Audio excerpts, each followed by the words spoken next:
ba ano ang motibo ng mga nagpapakalat nito at saan po ito nanggaling? Thank you. Marami po nagpapakalat ng iba't ibang kwento na wala pong katotohanan. Sa ating pong paningin, ang pagkakalat po ng mga gintong klaseng kwento ay para po mas lumaki ang simpatya sa dating Pangulong Duterte.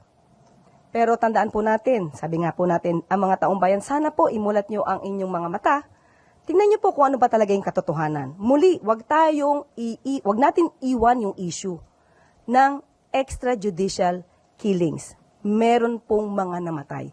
Meron pong mga nagrereklamo. At ang mga nagrereklamong ito ay noong pa po 2017. Hindi po ito sa panahon ni Pangulong Marcos. Okay. Sa mga nag-resign, wala pong katotohanan. Ayon po kay General Fajardo, wala pong katotohanan na may nag-resign. Kung ito man po ay may kaugnayan sa pag-surrender ng gobyerno kay dating Pangulong Duterte sa ICC through the Interpol, wala pong nag-resign ayon po kay General Fajardo.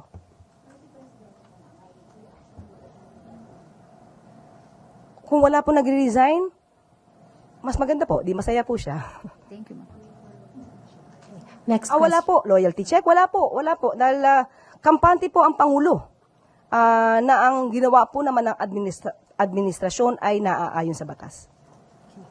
Next question, Ivan Mayrina, GMA7. Yusek, magandang tanghali.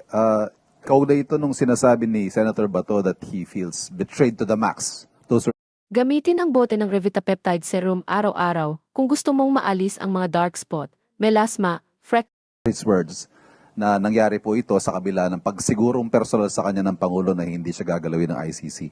May lumutang din pong allegedly a letter to the Vice President Sara, assuring her of the same thing, that the government will not cooperate in any way, shape, or form with the ICC, and that the President will always protect the sovereignty of the country at all times. Is there such a letter?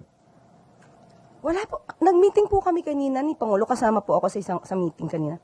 Hindi po namin napag-usapan kung may letter. So, kung patungkol naman po kay Senator Bato, unang-una po, ulitin natin, hindi po tayo pwedeng magkaroon ng special treatment. Ang betrayal po sa isang tao, kung siya naman po ay naaakusahan, hindi po ito masasabing isang issue. Mas dapat po na ang Pangulo, ang gobyerno, ay hindi nagbe-betray sa batas. Hindi siya nagbe-betray kung anong interes ng bansa. Hindi siya dapat nagbe-betray sa mga taong di umanong naging biktima ng EJK. Hindi po pwede na dahil lang po naging kakilala, na kasama po, kung kailangan managot, dapat managot. Sabi naman po nila, sila naman po ay walang kasalanan. Hindi po ba't napakabilis naman nilang madidepensahan ang kanilang sarili at mapapabilis siguro ang pagtapos ng proceeding sa ICC kung sila mismo ang magdidepensa sa kanilang sarili dahil wala silang kinalaman ayon sa kanila. Ang tawag po ni Senator Bato sa katwiran ng gobyerno that we are cooperating with the Interpol and not with the ICC ay flimsy. Because the President allowed it. That's why it happened. Ganun po ang kanilang katwiran, nakikitang katwiran. Maaasahan po talaga natin yan sa kanila. Dahil sila po yung naging concerned parties dito. Maaasahan po natin ang ganyan damdamin. Pero hindi po niya pwedeng diktahan kung ano po ang ikikilos ng administrasyon. Lalong-lalo na po kung ito naman po ay mayroong patungkol sa ating commitment sa Interpol. Next question, Pierre Pastor, Bilyonaryo. Just concerned about the First Lady, Yusek. Wala pa kaming nakikitang video of her that she's back and kung nasaan po siya and if she's okay. Tungkol po dun sa case na ibinibintang sa kanya. Wala pong katotohanan. Dahil po nung Monday po, dumating po siya dito, kung di po ako nagkakamali, mga 5 o'clock na madaling araw. Dahil po meron po siyang sinend sa aming video, sa amin po, na supposed to be na makakamit niya na pagdating po niya, 5:58 po ang nakaregister po sa akin na oras na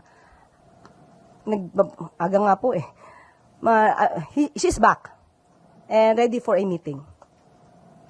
So, wala pong katotohanan yung mga ibinibintang. Uli, mukhang ito na naman ay, ito yung masasabi nating demolition job. So wala pong katotohanan yon. Next question, Tuesday New, DZWB.